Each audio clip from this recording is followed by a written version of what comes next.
Agora sim. Boa noite. Vamos cantar um pouquinho. Sou feliz com Jesus.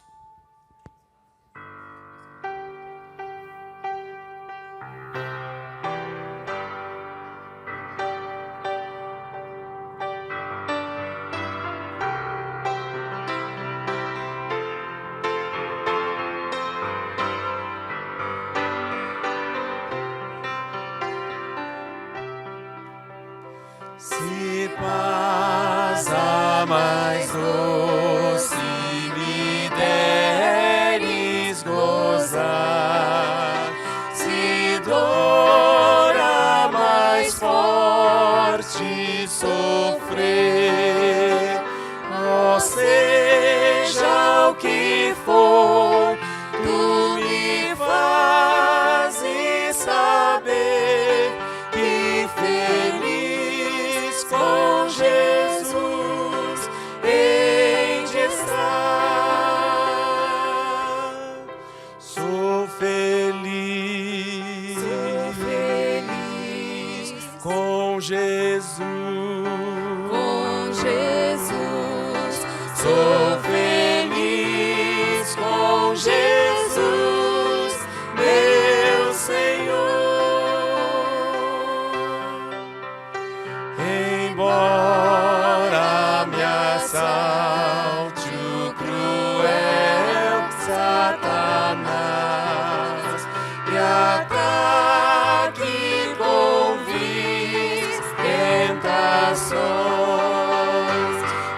assim certo estou, mesmo em tais provações, em Jesus acharei força e paz. Sou feliz com Jesus. Sou feliz com Jesus, meu Senhor. Jesus, meu Senhor, ao morrer sobre a cruz, livrou-me da culpa e do mal. Salvou-me Jesus, ó mercê sem igual. Sou feliz e hoje vivo na luz. Sou feliz com Jesus. Sou feliz com Jesus, meu Senhor. A vida eu anseio do meu Salvador. Em breve virá me buscar. E então lá no céu vou pra sempre morar, com remidos na luz do Senhor. Sou feliz com Jesus. Sou feliz com Jesus, meu Senhor. Amém? Saudade do lar, saudade da pátria que iremos, né? Vamos cantar essa música, vamos colocar em pé.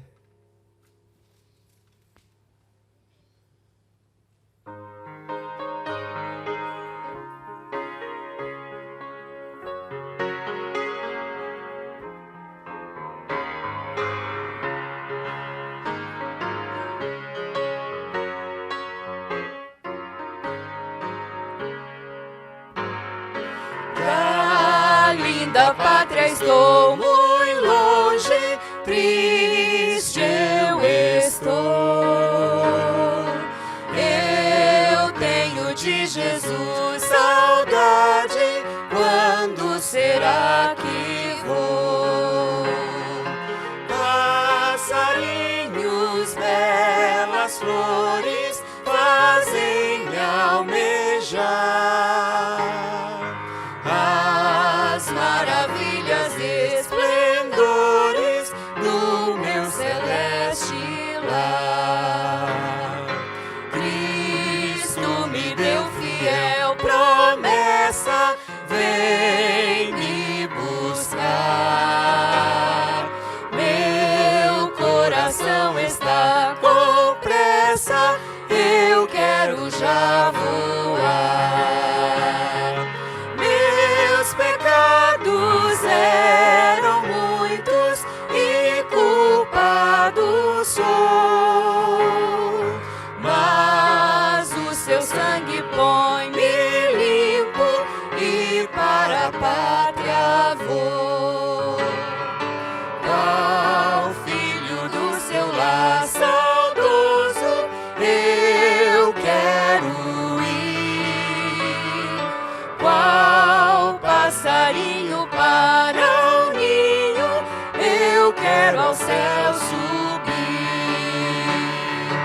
É fiel a vinda é certa, quando não o sei, mas ele me achará alerta, com ele ao céu irei. Amém. Aqueles que puderem, gostaria de pedir que vamos nos curvar na presença do Senhor de joelhos para a oração.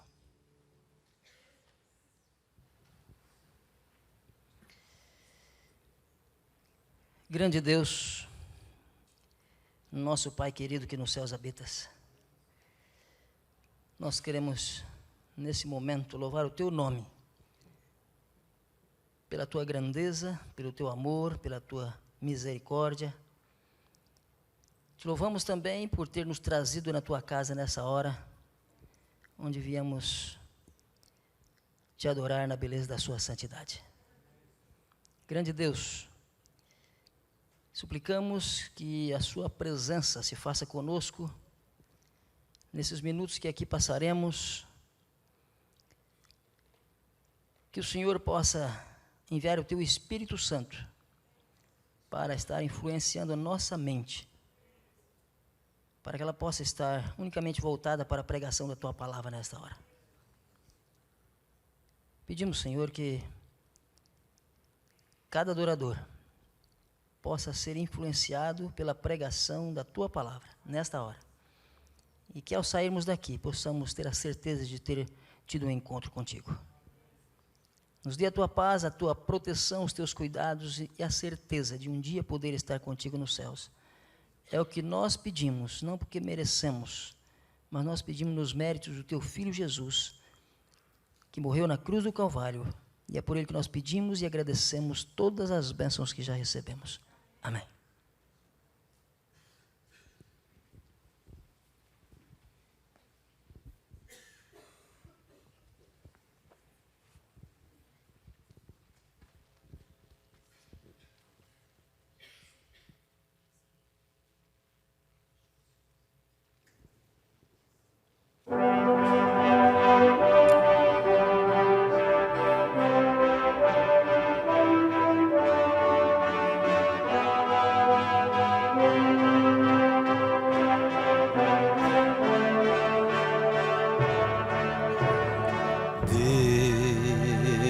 Somente Deus criou o céu, a terra e o mar, pôs os astros a brilhar no espaço sideral.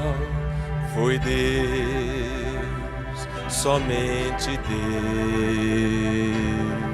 Deus, Deus, somente Deus, nos revelou seu plano redentor. Tanto ao mundo Deus amou, que o Filho enviou. Foi Deus, somente Deus. Deus, somente Deus, é o Rei dos Reis, Senhor da terra e céu. Que toda a criação exulte em louvor a Deus, somente a Deus.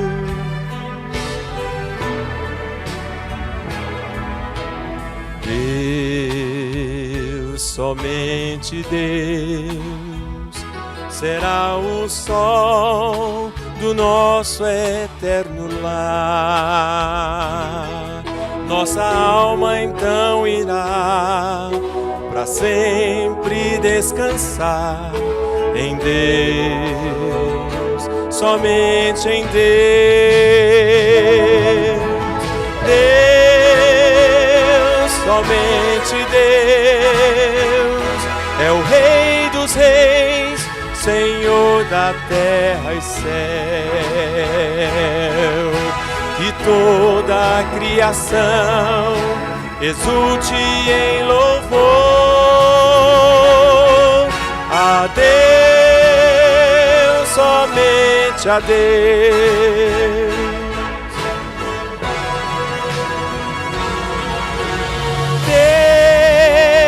Deus, somente Deus, é o Rei dos Reis, Senhor da terra e céu. Que toda a criação exulte em louvor a Deus, somente a Deus. Que toda a criação exulte em louvor a Deus,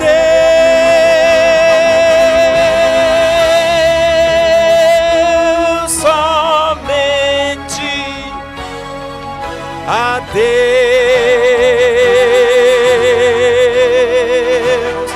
Amém.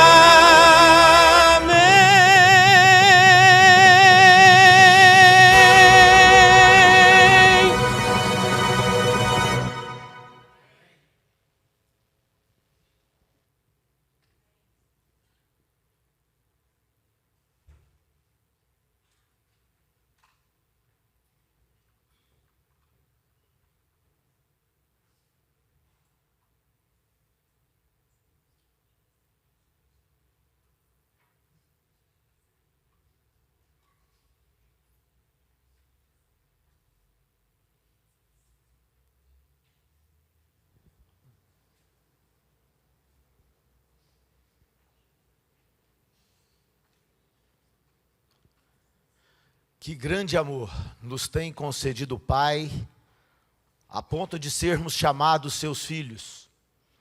Esse Deus eterno, Criador de todas as coisas, que bom que viemos essa noite à casa do Senhor, para momentos de reflexão em relação a tudo aquilo que Ele nos revelou na sua palavra.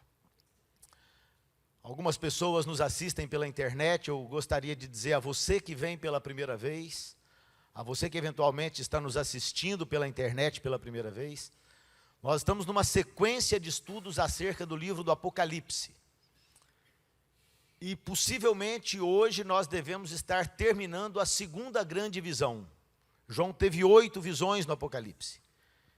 E a cada domingo nós temos estado aqui e estaremos estudando cada um desses temas ao longo desses domingos à noite.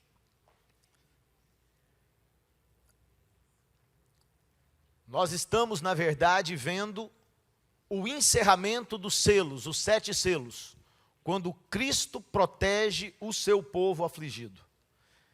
E na semana passada, nós chegamos a abertura dos 4 primeiros selos. Na abertura dos 4 primeiros selos, nós percebemos que 4 cavalos montados apareciam no cenário. E vimos também que esses cavalos e os seus cavaleiros representavam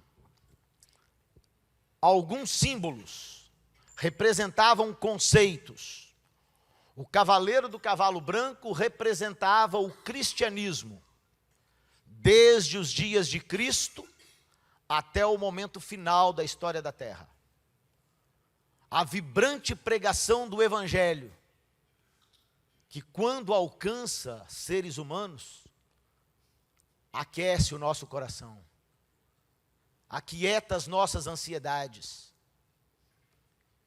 e nos coloca num trilho de esperança em relação ao futuro. Esse é o poder do cristianismo. Desde os idos do primeiro século, quando os apóstolos lançaram o fundamento pelos ensinos que Cristo a eles apresentou, ao longo da história o cristianismo tem se tornado uma potência, a ponto de vencer a dureza do ferro representada pelo Império Romano. O cristianismo sobrepujou o Império Romano e há 20 séculos subsiste como sendo a maior organização e o maior pensamento coletivo difundido e aceito entre os seres humanos. É por isso que hoje, dos 7 bilhões de seres humanos que nós somos, aproximadamente entre 2,5 e 2,8 bilhões de pessoas, quase 40% da população do planeta Terra, numa ou noutra confissão de fé, tem abraçado o cristianismo como sua única alternativa de vida. Esse Cristo que, sem assalariar pessoas, tem mais seguidores do que tiveram os grandes generais da história. Homens e mulheres que estiveram dispostos a entregar até a própria vida, a renunciar aos ensinamentos que nos foram apresentados pelo cavaleiro do cavalo branco. E certamente, de acordo com a palavra do Senhor, o cristianismo ainda terá maiores dias do que os que vivemos até aqui. Quando, no fim, o Evangelho há de ser pregado a toda criatura que povoa esse vasto planeta. De toda tribo, raça, língua e povo, todos serão alcançados pela manifestação poderosa do cavaleiro que cavalga o cavalo branco. Mas no seu cuidado ao descortinar diante de nós o futuro, nesta visão, a segunda visão de João, a visão dos selos, Cristo também nos advertiu de que haveria problemas, haveria dores. E essas dores também aconteceriam ao longo dos 2 milênios, desde os dias de Cristo até o momento final da história. Nós seríamos açoitados, influenciados, atingidos pelo cavaleiro que cavalga o cavalo vermelho, a guerra. Haveria guerras em muitos lugares. Pelo cavaleiro que cavalga o cavalo negro, fome, dificuldades. E também seríamos açoitados pelo cavaleiro do cavalo amarelo, a morte. Epidemias, sofrimentos em vários lugares.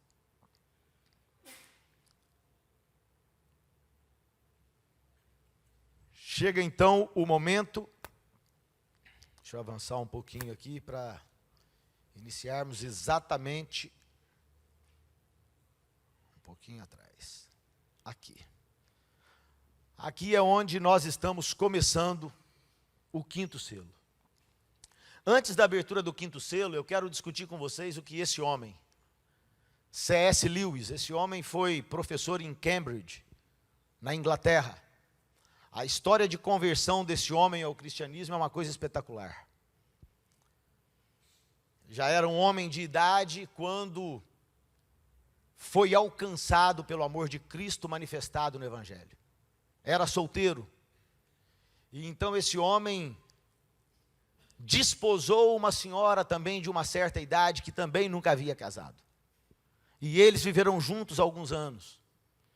E esse tempo, depois que C.S. Lewis se torna cristão e um homem casado, esse homem experimentou assim os melhores dias da vida dele. Em felicidade, em alegria, em partilha. Mas alguns anos depois do seu casamento, a sua mulher contraiu um câncer. Ele orou insistentemente com Deus para que ela fosse curada. E ao final daquela luta inglória, a sua mulher veio a falecer. Ele escreve então esse livro, A Observação da Dor. Nesse livro ele escreve essas palavras que nós lemos aqui. Ele diz assim: entre mentes, onde está Deus? Esse é um dos mais inquietantes sintomas. Quando você está contente, tão contente que não sente necessidade dele, tão contente que é tentado a ver seus reclamos em relação a você como sendo uma intromissão, se você lembrar-se e se volver para ele com gratidão e louvor, você será, ou assim lhe parecerá, que você é recebido de braços abertos. Mas olha que coisa dura esse homem diz aqui. Vá, porém, a ele, quando a sua necessidade é desesperada, quando qualquer outro auxílio é vão, e o que encontrará? Uma porta que se fecha na sua cara, e um som de chave a trancar a porta, sim, um duplo trancar de porta pelo lado interno. Depois disto, silêncio, você pode retirar-se. Quanto mais esperar, mais enfático se tornará o silêncio. Não há luzes nas janelas.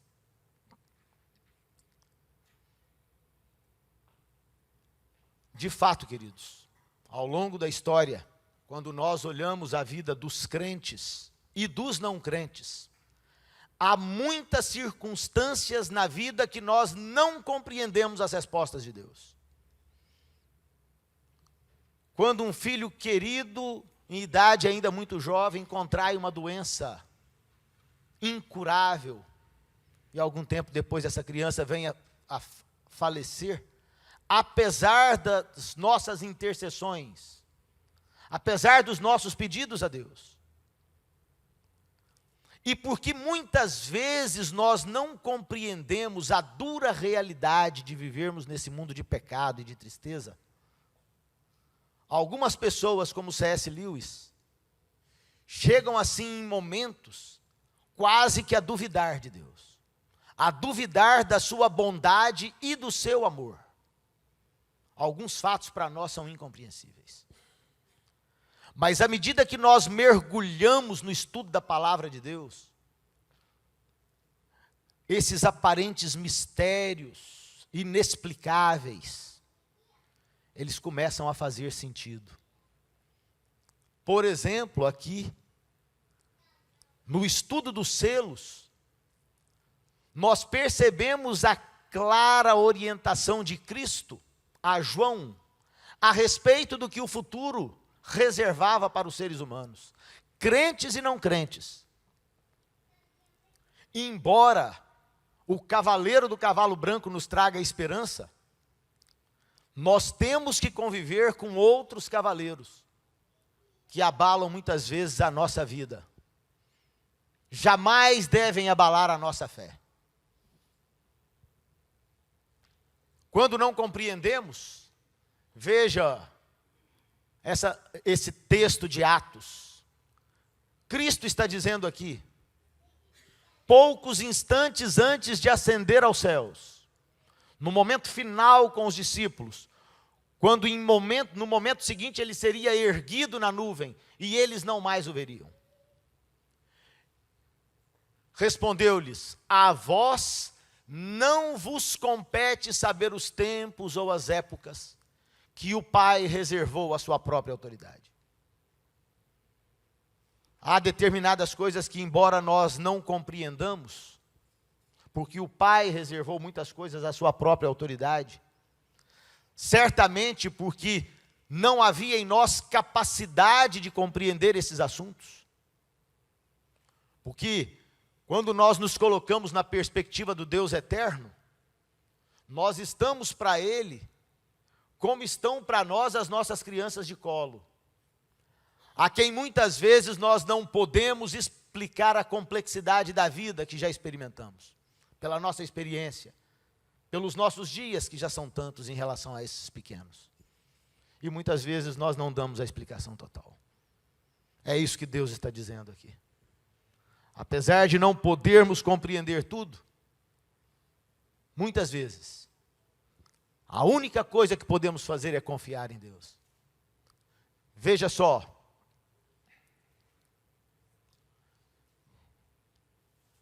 Isso aqui é o que sofreram os nossos irmãos.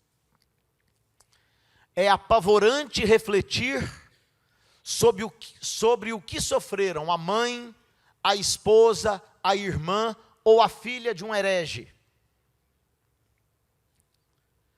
Ela via o corpo daquele que lhe era mais precioso que a própria vida deslocar-se, tremer e contorcer sem dor. Ela contemplava o crepitante fogo brando alcançar-lhe membro após membro, até transformá-lo numa peça única de agonia. W.E.H. Leck, apresentando os horrores do que sofriam os hereges. E do ponto de vista da fé que eles ostentavam naqueles dias, aquele sofrimento era apenas o início da dor, porque depois de depor a vida ali, esse herege ingressaria no inferno, onde sofreria violentamente mais e para sempre e eternamente.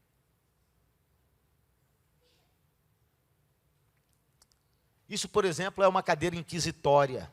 Isso é foto de um museu. Pregos. E muitos dos nossos irmãos, durante a Idade Média, durante o período da perseguição, eram sentados aí, amarrados, e eram pressionados contra esses pregos. Mas eles podiam ser libertos.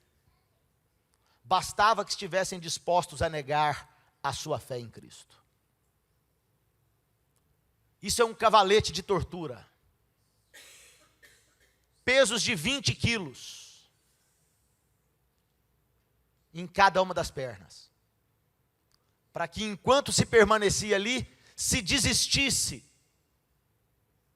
do Senhor Jesus. Essa era uma forquilha para os hereges. Se ele se cansasse daquela posição, o prego haveria de perfurar-lhe.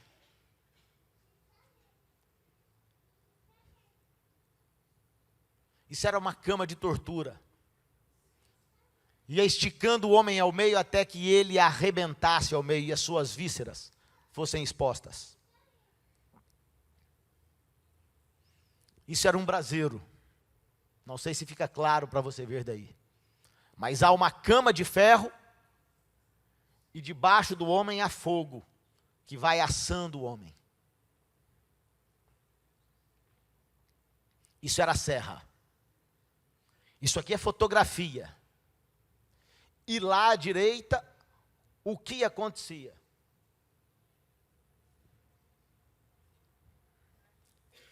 Isso são fotos do Museu da Tortura de Amsterdã. Isso era o garrote. O homem se sentava, mãos amarradas, e por trás dele, onde você não consegue ver ali, um prego, um grande parafuso, vai entrando pelo pescoço, até sair pela garganta.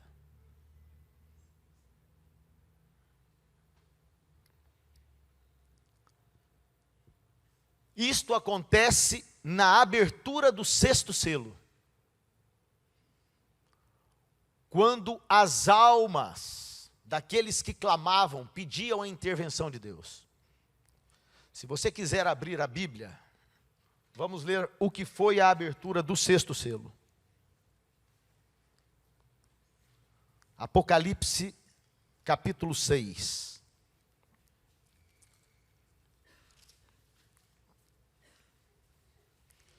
Versículo 9.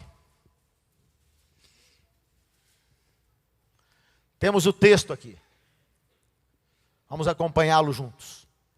Quando ele abriu o quinto selo, vi debaixo do altar as almas daqueles que haviam sido mortos, por causa da palavra de Deus e do testemunho que deram. O que Deus está dizendo aqui, pode voltar ao...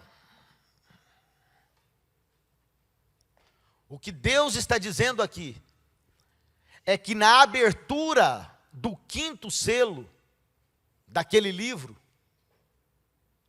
que nós vimos ser entregue nas mãos do Cordeiro, os olhos de Deus, que atravessam e atingem todas as coisas, o que Deus está dizendo é que Ele sabe o que está acontecendo nesse planeta. Que Ele está acompanhando a dor dos seus servos. E há um clamor dessas pessoas, eles gritam, clamam em grande voz, dizendo: até quando, ó soberano Senhor, santo e verdadeiro, não julgas nem vingas o nosso sangue dos que habitam sobre a terra? As profecias bíblicas, elas foram apresentadas pelo Senhor com um claro objetivo. É que ao longo da jornada você não se perca. Você consiga olhar para as circunstâncias, para o momento que você está vivendo, e à luz da revelação de Deus, você consiga enxergar além daquilo que você está vivendo naquele instante. Então esse verso aqui, e o sofrimento desses homens, acabamos de ler o texto falando que debaixo do altar estavam as almas clamando. Algumas pessoas podem dizer assim: mas o fato de haver almas clamando debaixo do altar, será que de fato não existem almas vagando por aí? A resposta é não. E por que é que a resposta é não? Primeira coisa, você tem que entender que nós estamos estudando, esses textos são apresentados no livro do Apocalipse, que é um livro simbólico. Muitos símbolos são usados ao longo de todo esse livro. A palavra que é traduzida por almas daqueles que estavam debaixo do altar e clamavam, é a palavra grega psuché, que é a mesma palavra utilizada lá no livro de Atos. Naquela circunstância em que, depois de um grande sermão de Pedro, 3.000 almas foram batizadas. 3.000 psuchês. 3.000 pessoas. O que esse texto está nos dizendo, na abertura do quinto selo, portanto, é que o sofrimento dos seres humanos que estavam passando por todo esse processo de tortura, isso estava vivo aos olhos de Deus. Ele observava esses fatos. Mas, com um grande tempo de antecedência, ele informa aos crentes que suportassem a dor, porque havia, na verdade, uma porta aberta no céu. Ainda que tantas vezes, quando nós insistimos com Deus nas nossas orações para que Ele nos atenda, às vezes não ouçamos resposta, às vezes parece que de fato há uma chave que roda 2 vezes e que a porta se tranca, e que não há luzes. A informação do trono de Deus, porque você se lembra que o capítulo, que a visão dos selos começa com uma gloriosa visão do trono de Deus no céu, dizendo-nos que Ele está atento, e aqui Ele confirma isso mais uma vez, Ele está atento ao que sofreram os nossos irmãos.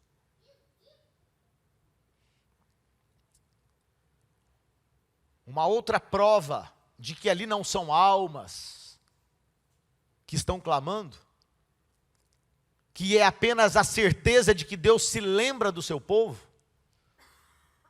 nós podemos indicar olhando para o sangue de Caim, que clamava desde a terra, o sangue de Abel. Você se lembra que Abel foi assassinado pelo seu irmão. Em algum momento Deus vem a Caim e pergunta a ele do seu irmão Abel. E ele diz: eu não sou o guardador do meu irmão. Deus diz: eu sei disso, mas o sangue do seu irmão clama a mim desde a terra. Mas sangue não tem boca. Sangue não é uma pessoa. Isso é, portanto, apenas uma figura de linguagem. O que Deus está dizendo é que todos aqueles que foram torturados e sofreram, para os quais parecia que a porta se fechava e que não havia luzes nas janelas, há esperança, há certeza. A grande dúvida, portanto, está aqui. Clamaram com grande voz, dizendo: até quando? Quando é que essas coisas terminam? Até quando, ó soberano Senhor, santo e verdadeiro, não julgas? É nesse sentido que eu preciso avançar com você. Como é que nós devemos viver? Quando aparentemente não há luzes nas janelas. Essa é uma informação de Abacuque. Ainda que a figueira não floresça, nem haja fruto na vide, o produto da oliveira minta, e os campos não produzam mantimento, as ovelhas sejam arrebatadas do aprisco, e nos currais não haja gado. Todavia, eu me alegrarei no Senhor, exultarei no Deus da minha salvação. Ainda que no horizonte eu não veja esperança, o que esse texto está dizendo é que nós não desistiremos de Deus. Mas em resposta ao até quando, e você vai entender isso aqui na abertura do 6º selo ainda mais, uma outra profecia das Escrituras indicava até quando. Essa resposta já havia sido dada. Para compreender o teor da resposta, nós precisamos saber o que acontecia nesse santuário. Esse santuário fora dado mais ou menos uns 1.600 anos antes da visão que João está tendo no final do 1º século. Quando os hebreus saem do Egito, Deus determina que Moisés construísse um santuário. Aquele santuário havia de ser uma representação da metodologia de Deus em relação ao juízo. E essa metodologia era tão significativa que em algum momento Deus chama um dos seus profetas, Daniel, e começa a estabelecer datas para que aquilo começasse a fazer sentido na história. Vamos ver se a gente consegue avançar aqui rapidamente. O que é que tinha esse santuário? Veja só a ordem, qual era? Me farão um santuário para que eu possa habitar no meio deles. Segundo tudo que eu te mostrar, para modelo do tabernáculo e para modelo de todos os seus móveis, assim mesmo fareis. Essa foi uma ordem para Moisés. O que Moisés vê é uma maquete daquilo que ele deveria construir, com mobília e tudo. Qual era o ritual? Havia duas coisas que aconteciam nesse santuário. Um dos procedimentos acontecia necessariamente todos os dias. Pela manhã e pela tarde, cordeiros eram sacrificados ali. A pessoa cometia um pecado, pegava um desses cordeiros, levava diante do sacerdote, tomava um cutelo, um facão grande, e cortava a cabeça do animal. Simbolicamente, o pecado do indivíduo era transferido para o sangue do animal morto. E então o sangue do animal morto era levado para dentro do santuário. E ele era jogado nas cortinas do santuário. Isso acontecia todos os dias do ano, isso era simbólico. Porque esses cordeiros, na verdade, apontavam para o Cordeiro de Deus. Porque os nossos pecados são perdoados, porque eles foram transferidos para Cristo no Calvário, quando Ele derramou o seu sangue. Uma vez por ano, acontecia o dia da expiação. Era o dia do acerto de contas. O que era a expiação?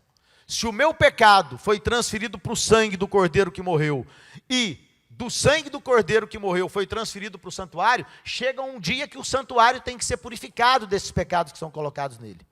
Assim vivia Israel. Aqui está dizendo, isto é o que oferecerá sobre o altar, 2 cordeiros de 1 ano cada dia, continuamente. E esse era o dia da expiação. Era sempre no 7º mês, no 10º dia. Esse era o dia da purificação do santuário, uma vez por ano. O que significava a purificação do santuário? A purificação do santuário era o dia de julgamento para Israel, simbolizando o julgamento final. Aqui a gente começa a compreender o que está implícito na pergunta daqueles que sofriam. Senhor, até quando não julgas o nosso sangue daqueles que habitam na terra? Até quando vai durar as coisas sem que o julgamento comece?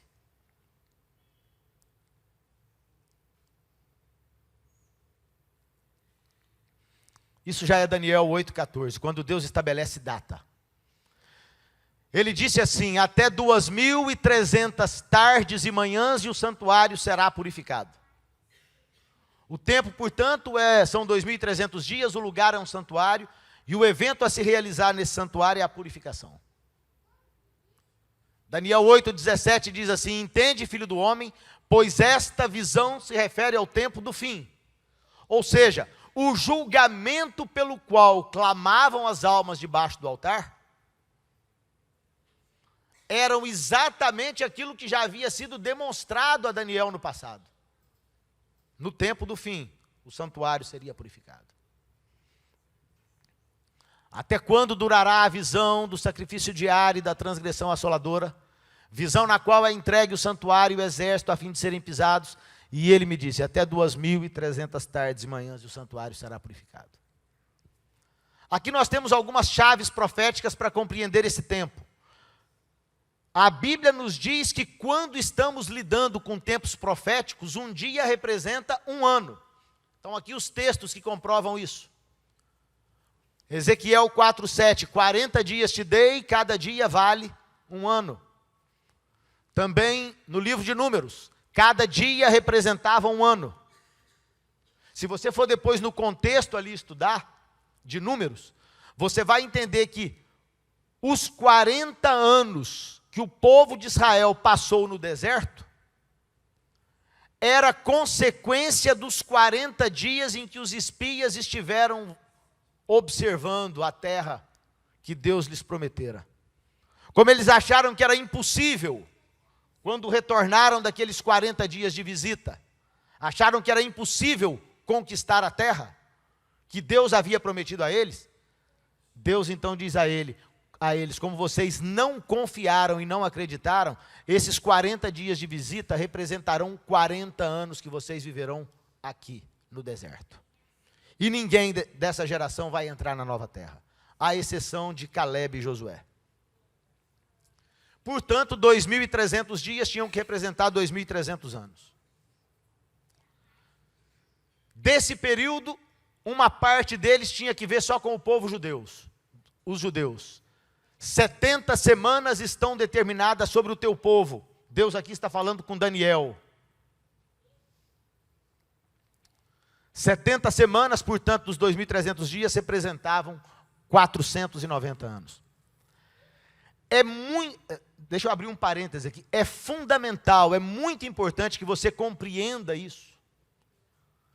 Porque há muitas das visões do Apocalipse, que nós veremos a partir de agora, que estão diretamente relacionadas a isso. Então é preciso a gente compreender isso. Portanto, veja, dos 2.300 anos, 490 anos tinha que ver com o povo judeu. E como é que a gente começa a contar esse tempo? Se são 2.300 anos, é muito fácil eu chegar no final deles. Basta nós sabermos qual é o ponto de partida na história.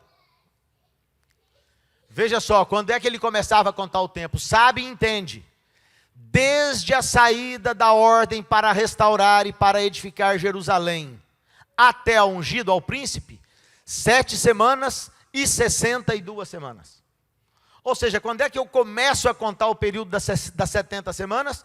Quando saiu uma ordem para a reedificação de Jerusalém. As praças e as circunvalações se reedificarão, mas em tempos angustiosos. E aí nós vamos lá no livro de Esdras, também na Bíblia, no capítulo 7, no verso 13. O decreto para a reconstrução de Jerusalém, ele é assinado por Artaxerxes Longímano, em 457 a.C. Portanto, se você fizer a conta de 62 mais 7, dando 69, nós temos 483 anos. E se você começa a contar em 457 e avança 483 anos, você chega exatamente no ano 27 da nossa era. A pergunta é, o que acontece no ano 27 da nossa era? A palavra Messias significa ungido. A pergunta é, quando é que Jesus foi ungido? Ou seja, quando é que Jesus foi batizado? A Bíblia não precisava descer a esses detalhes. Mas Deus desce a esses detalhes para que não haja dúvida. A data do batismo de Cristo, o momento em que ele é batizado, o ano em que ele é batizado, está referido aqui nesse texto. No 15º ano do reinado de Tibério César, aconteceu que ao ser todo o povo batizado, também o foi Jesus, e estando ele a orar, o céu se abriu. A pergunta é, qual é o 15º ano de Tibério César? Basta você olhar na história. O 15º ano de Tibério César é o ano 27 da nossa era. É o momento em que Cristo é batizado. O Espírito Santo desce então sobre ele em forma corpórea, como se fosse uma pomba. E Jesus começa a dizer uma coisa seríssima. O tempo está cumprido. Evangelho de Marcos. E o reino de Deus está próximo. Arrependei-vos e crede no Evangelho. A pergunta é, que tempo que está cumprido? Cristo está necessariamente se referindo à profecia de Daniel. O tempo que está cumprido é o tempo final destinado aos judeus. O final das 70 semanas. 69 se completaram quando ele foi batizado. E qual é o final da 70ª semana? A Bíblia também nos apresenta isso em detalhes. Veja só o período das 70 semanas. 457 a.C. sai a ordem para a reconstrução de Jerusalém. No ano 27, Cristo é batizado. 27 com mais 7, que é o período de 7 dias de uma semana, nós chegamos ao ano 34. Veja o que diz Daniel, explicando. O anjo explicava a Daniel e ele registra no seu livro profético. Depois das 62 semanas será morto um ungido, e já não estará. E o povo de um príncipe que há de vir destruirá a cidade e o santuário. E o seu fim será num dilúvio, e até o fim haverá guerra, desolações estão determinadas. Mas veja, ele fará firme aliança com muitos por uma semana, e na metade da semana ele fará cessar o sacrifício e a oferta. Na metade da última semana, portanto, acabaria o processo de ofertas que durante tanto tempo existira com grande significado lá no santuário de Israel. E quando Cristo morre, veja, o ministério de Cristo na terra todos sabem, depois do batismo, Cristo vive entre nós por 3 anos e meio, exatamente como Daniel antecipara. No final daquela semana, Cristo não tem um ministério de 7 anos. O ministério dele é apenas de 3 anos e meio. E ele estabelece um firme pacto com muitos. E exatamente na metade da semana, quando ele brada no Calvário, que entregava a Deus o Espírito, e que ele havia de fato cumprido todas as coisas, quando exclama, está consumado, imediatamente acontece uma coisa lá dentro de Jerusalém, no santuário. O véu do templo, registra Marcos, se rasgou em dois, de alto a baixo. Que véu era esse? Era o véu que separava o santuário.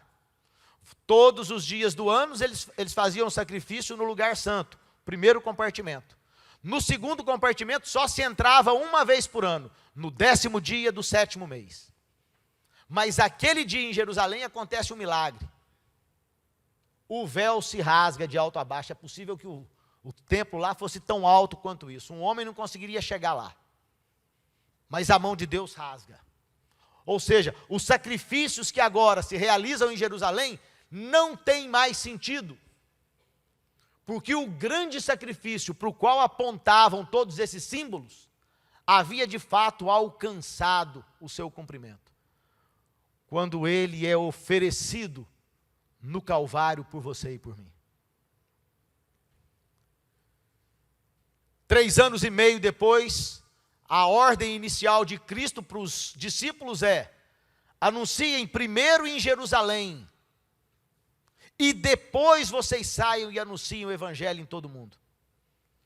E finalmente, no ano 34, 3 anos e meio depois da morte de Cristo, se você entra lá no livro de Atos, você vê Estevão sendo apedrejado. Os judeus haviam rejeitado, uma vez mais, a oportunidade. Não aceitaram Cristo. Podiam ter aceitado seus discípulos, a mensagem que ele legou, mas eles a rejeitaram. E como rejeitaram a mensagem do Senhor, o evangelho começou a ser pregado aos gentios.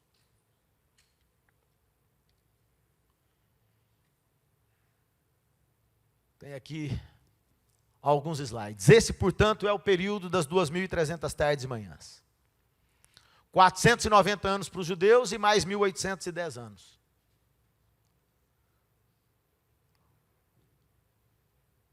E aqui nós vamos tendo as datas. 457 é o momento da reconstrução de Jerusalém, 34, e nós avançamos até 1844.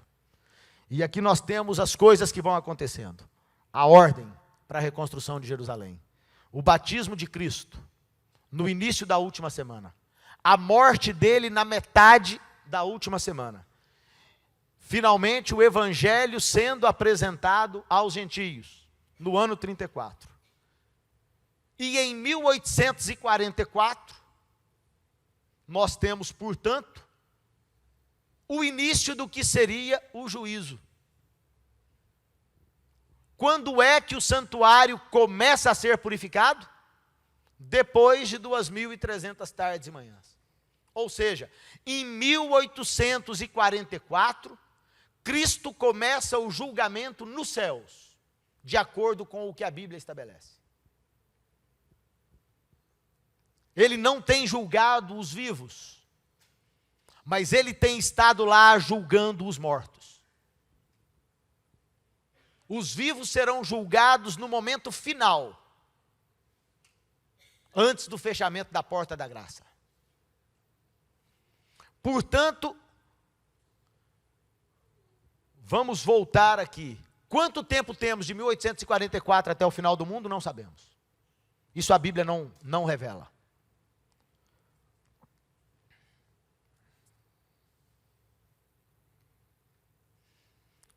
Bom, qual era o santuário a que se referia a profecia das 2.300 tardes e manhãs e o que significava essa purificação?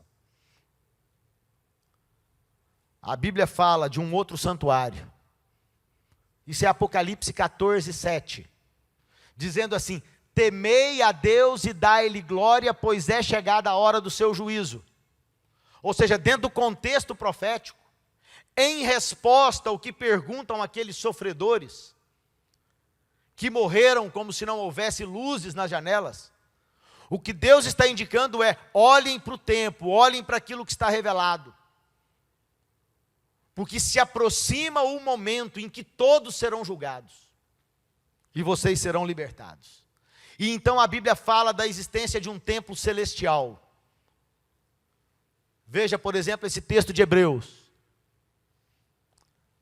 Ora, o essencial das coisas que temos dito é que possuímos tal sumo sacerdote. Só o sumo sacerdote entrava no Santíssimo.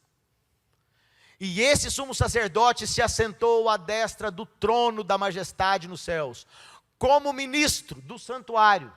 Que santuário? O santuário verdadeiro, o tabernáculo que o Senhor erigiu e não o homem. Aquele que Moisés erigiu era só uma maquete daquele que de fato havia nos céus. Naquele santuário terrestre simbólico, era apenas assim, um símbolo para nós compreendermos o processo do juízo que Deus realiza no céu. E então no livro de Hebreus nós temos essa plena revelação. Porque Cristo não entrou em santuário feito por mãos. Esse feito por mãos era só a figura do verdadeiro. Porém entrou no mesmo céu para comparecer agora por nós diante de Deus. Porque importa que todos nós compareçamos perante o tribunal de Cristo, para que cada um receba segundo o bem ou o mal que tiver feito por meio do corpo. E aqui nós voltamos então ao contexto da abertura do quinto selo. Então, a cada um deles foi dada uma vestidura branca. Como é que Deus vai dar uma vestidura branca para alguém antes de realizar juízo? É impossível. Então o que Deus está dizendo é que Ele vem, avisa para aqueles mortos que clamavam, dizendo, aguardem que os seus conservos, os seus irmãos, estão chegando, mas haverá o momento em que todos serão julgados, e quando houver o juízo, cada um deles receberá a vestidura branca. E lhe disseram ainda que repousassem por um pouco de tempo, até que também se completasse o número dos seus conservos e seus irmãos, que iam ser mortos como igualmente eles foram. Ou seja, tudo aquilo que eles sofreram estava antecipado pela revelação. Antes de nós irmos aqui para a abertura do sexto selo, eu só quero ler com você 2 textos aqui na Bíblia. Porque é tão clara essa revelação das Escrituras, que você não pode perder esse contexto. Se você puder projetar, eu quero que você projete aí Mateus 24, versículo 29. Aliás, não, 24, verso 21.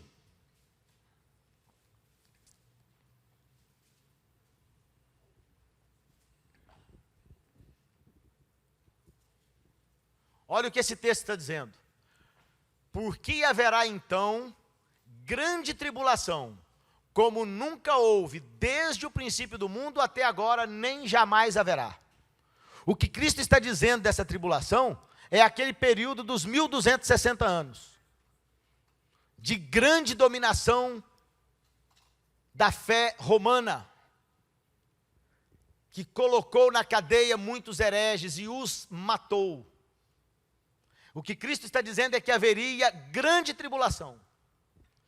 E quando acontece grande tribulação, avança para mim para o verso 29. Olha o que diz o texto, o verso 29 sobre essa grande tribulação.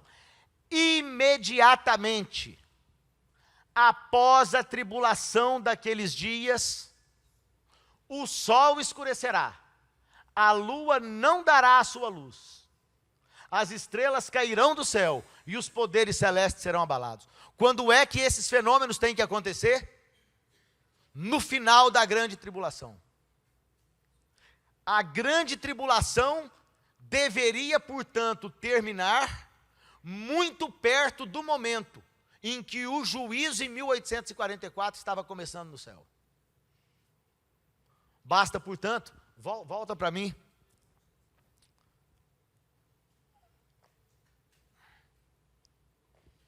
Volta para mim aqui. Veja o que acontece. Há uma pergunta: até quando, Senhor, não vingas o nosso sangue daqueles que habitam na terra? Abertura do quinto selo. Nós sabemos que já havia uma outra profecia encaixada nessa ideia, que mostra quando o juízo começa. Certo? Cristo havia pregado no discurso do Olivete que assim que estivesse chegando o fim da grande tribulação, haveria sinais no sol, na lua e nas estrelas. Em seguida nós temos a abertura do sexto selo. Vi quando o Cordeiro abriu o sexto selo.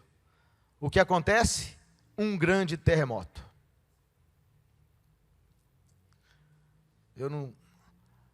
Vamos fazer o seguinte, nós já chegamos no final, nós vamos encerrar agora. Apenas para concluir a ideia, projeta para mim aí um texto. Apocalipse, abertura do sexto selo.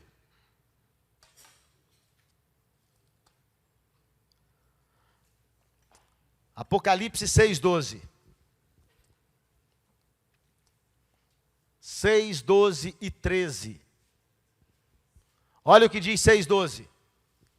Que é uma repetição do sinal que Cristo havia apresentado no discurso do Olivete.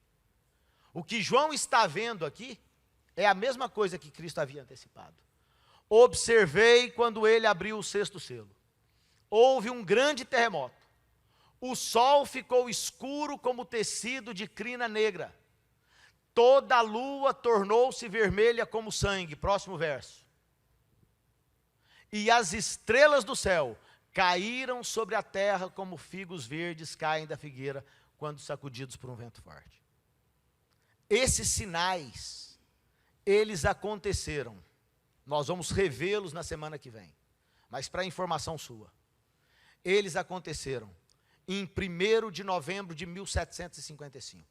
O grande terremoto de Lisboa. O terremoto de Lisboa fazia absoluto sentido acontecer e abalar a Europa e partes da América. Porque apenas nesses lugares, ou eram esses os principais lugares do planeta, onde esse sinal poderia fazer sentido.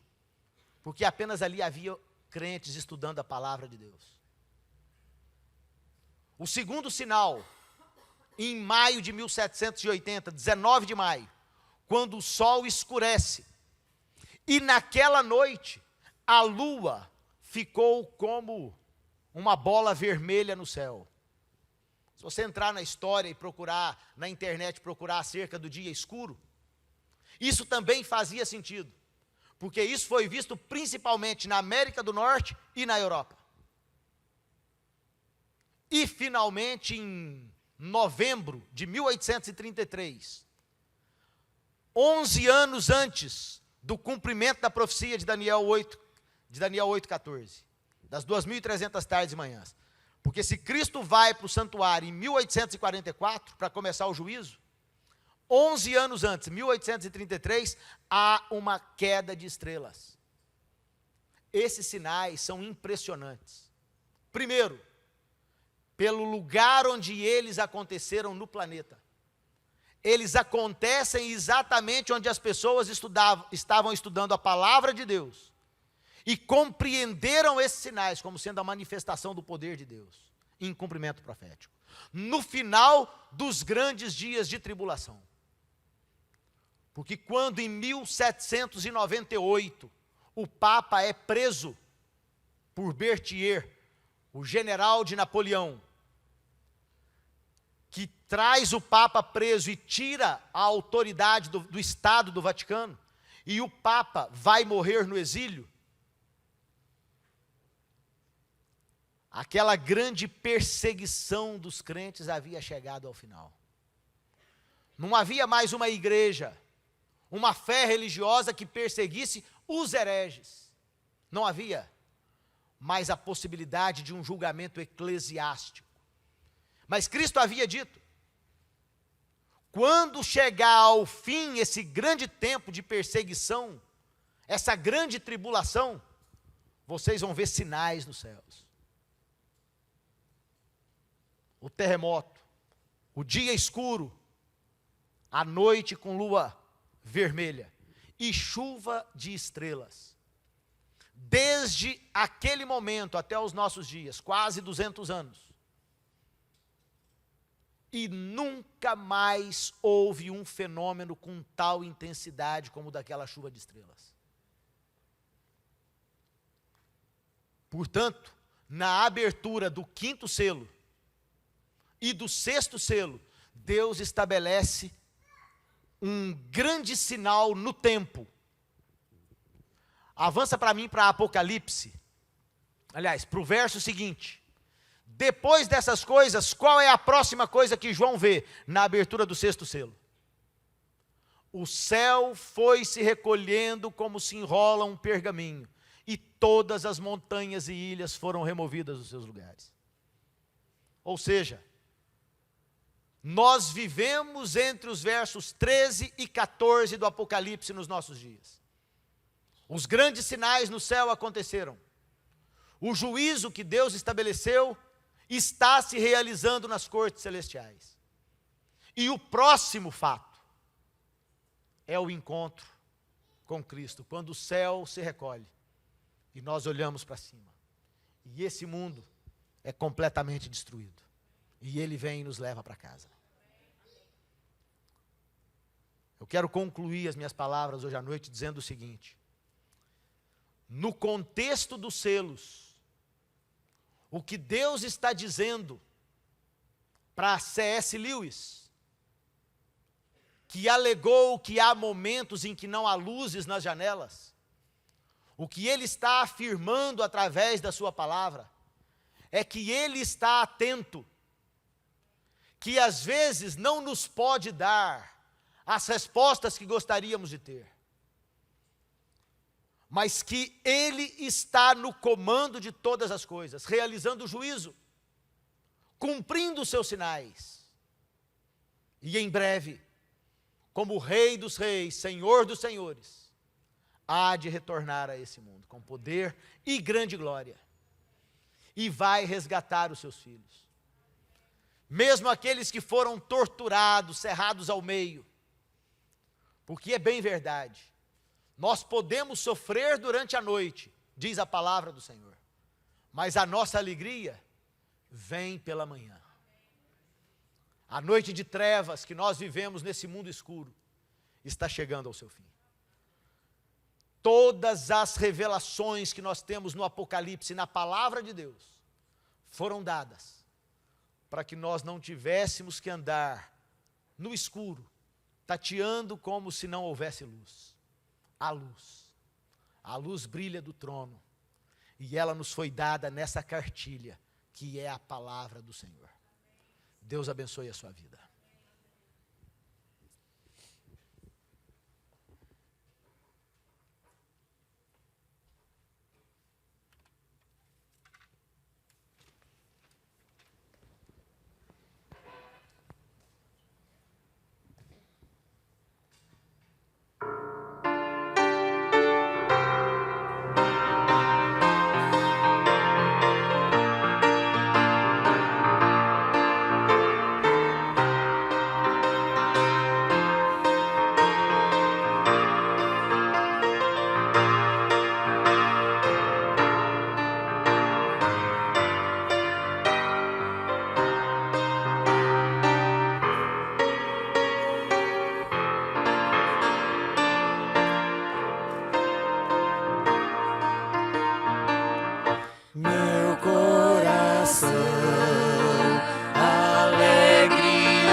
Eu vejo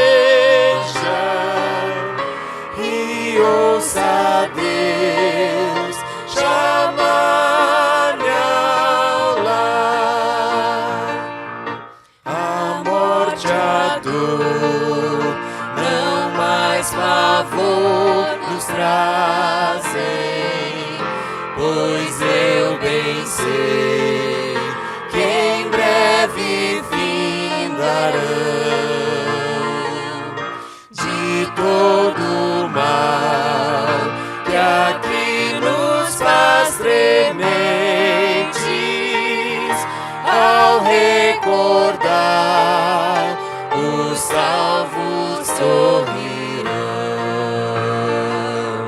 mas até então eu seguirei cantando. Até então contente eu hei de estar, até o dia em que a cidade eu veja e ouça Deus chamar-me a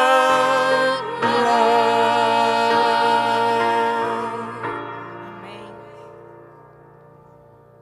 Senhor nosso Deus, o Senhor que está assentado sobre o trono universal, nós queremos, Pai, nos entregar ao Senhor mais uma vez, e queremos te pedir que o seu Espírito coloque esperança dentro do nosso peito, nós possamos caminhar nesse mundo apesar da nossa fragilidade, apesar das dores e das lutas que enfrentamos, de cabeça erguida, porque em breve, Senhor, nós queremos estar contigo no lar. Agradecemos pela segura revelação da sua palavra, com tantos detalhes, tão bondosamente colocados para não nos perdermos ao longo do caminho. Que o Senhor nos dirija, que o Senhor cuide de nós. Nos entregamos a Ti, certos da vitória, no nome glorioso do Senhor Jesus. Amém, Senhor.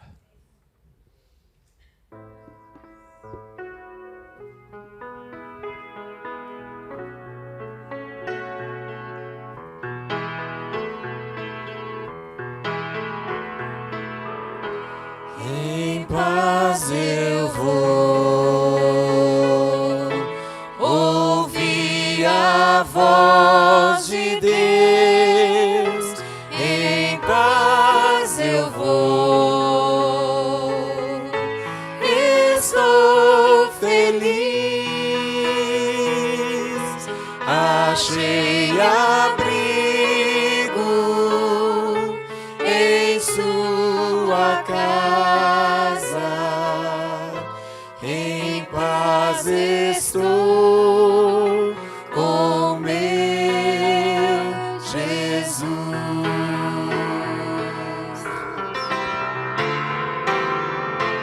Em paz eu vou ouvir a voz de Deus. Em paz eu vou, estou feliz,